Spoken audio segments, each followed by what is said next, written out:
Throughout history, there have been many great inventions, from the wheel to the jet engine to that KFC sandwich where they replaced the bread with fried chicken. But not every invention can be a winner.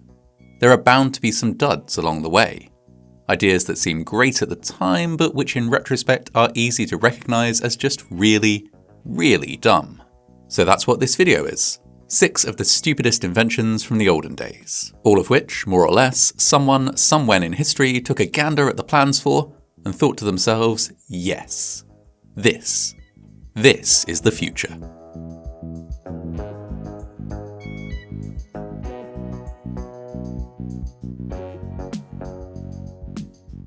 1. A cow catcher but for people.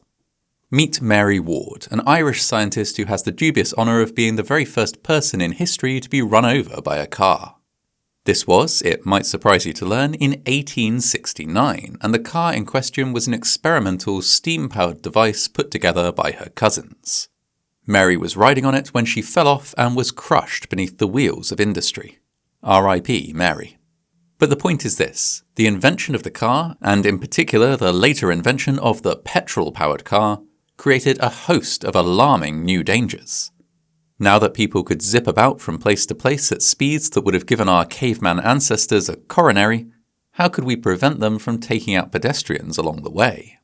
An attempt was made in the UK to limit accidents by mandating that all cars had to be preceded by someone waving a big red flag and telling everyone to watch out. This, of course, had some notable drawbacks, the main one of which was that cars couldn't go faster than walking pace. This red flag law stayed on the books for almost 30 years, and when it was scrapped, the speed limit in the UK was raised to a daring 14 miles per hour. With this new need for speed, pedestrian accidents skyrocketed, and the mad inventors of the early 1900s stepped in to see what they could do about it.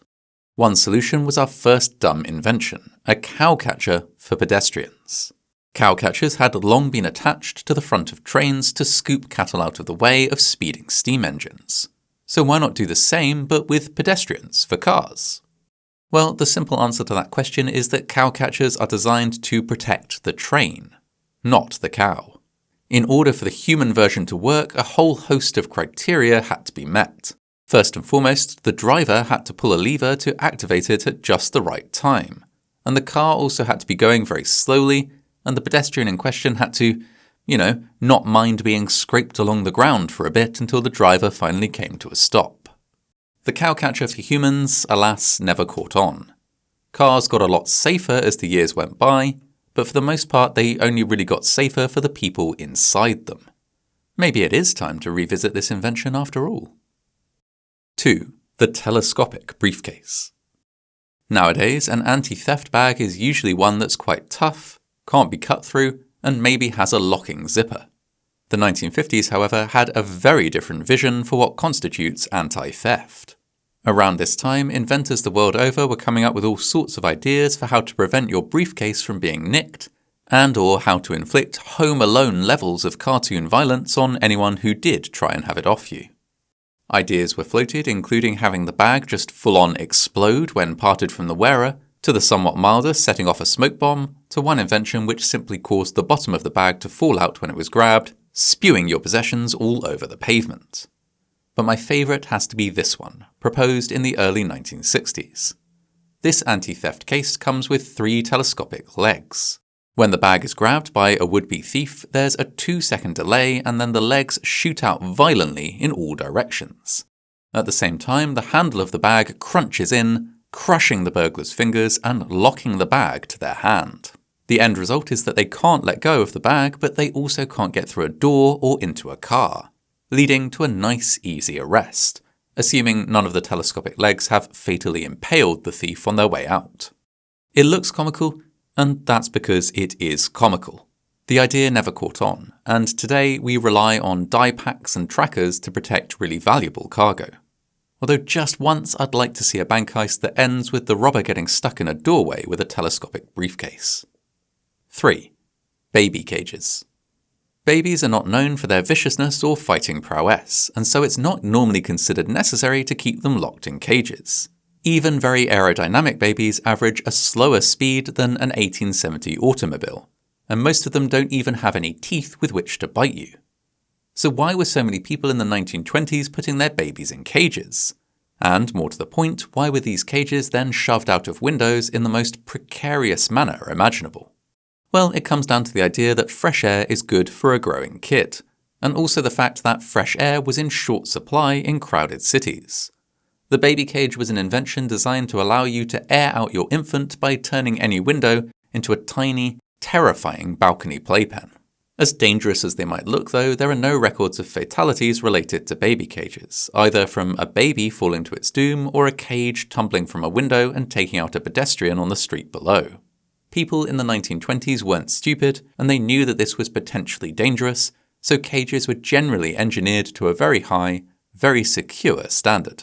Today, fresh air is still considered a pretty important thing for a young child, but we've found other, less vertigo-inducing ways to provide it for them, like taking them to the park. 4. Gun hat. Have you ever wanted to be able to fire your gun without having to put down your beer or let go of the steering wheel? If so, I have just the thing for you. It's basically exactly what it sounds like. The gun hat is, in fact, a gun mounted in a hat. Inventor Albert Bacon Pratt, inspired by the absolute carnage of World War I, patented this glorious device in 1916. It's a helmet with a cannon in it that's fired by the user blowing into a pneumatic tube. Sounds simple, but Mr. Pratt really did think he'd done something pretty special here. The beauty of the gun hat, he explained, was that in a dangerous situation, you'll naturally look at whatever's attacking you, meaning that the gun is already aimed. Brilliant. He even went further and recommended, when hunting, fully just blind firing the thing in the direction of any noise that you hear. The trained hunter, he was confident, would naturally look towards the sound of his prey, allowing the gun to be aimed and fired without the need to actually look at what you're blasting. Bizarrely, he also noted that it was good for use in the kitchen, as the detachable front part could be used as a cookpot. If you had a frying pan to hand though, you could also just wear it to keep your head cozy and shoot dead anyone who wanders into the kitchen to get a drink. The hat gun never caught on, presumably because just looking at the patent gave people whiplash.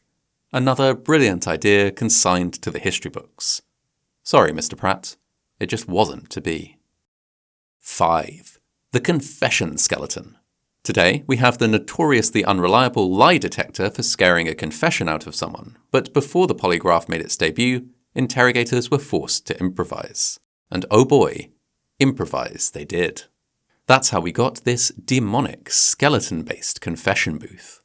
The idea was simple. If you thought someone might be guilty but were having a hard time getting them to say so, you would just shove them in here. It's basically a dark closet with a curtain at the back that pulls away to reveal a skeleton with glowing red eyes that yells at them to confess. Surely, faced with this, pretty much any criminal would spill the beans in an instant, and their full confession would be captured by a tiny camera mounted in the skeleton's skull. I'll admit this one is particularly stupid sounding, but there was a sensible idea buried in the madness.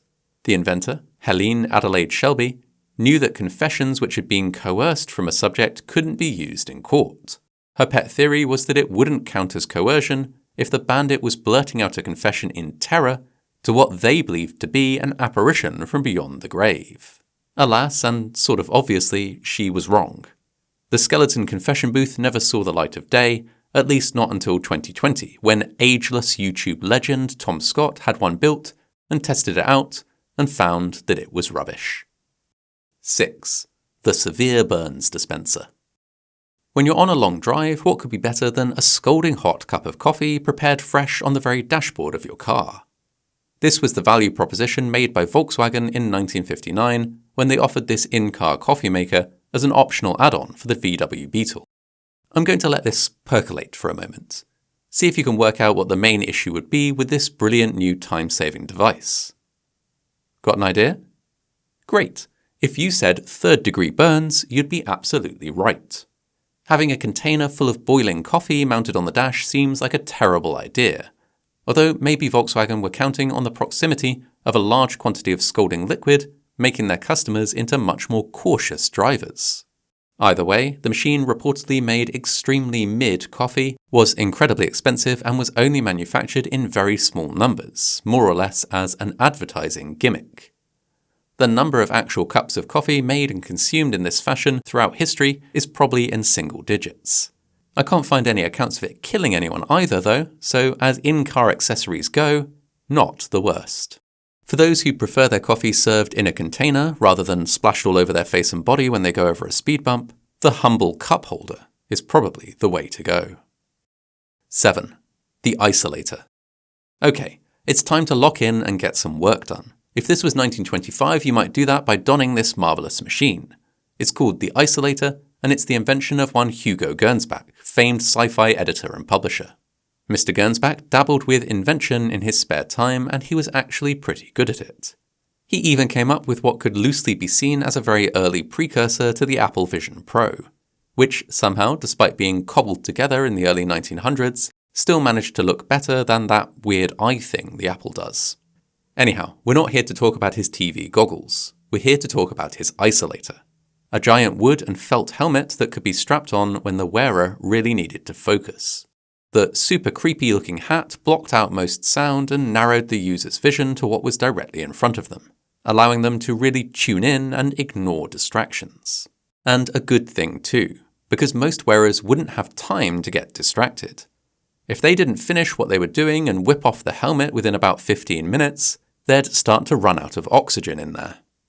This little snag prompted Hugo to add an oxygen tank to allow the user to, not suffocate.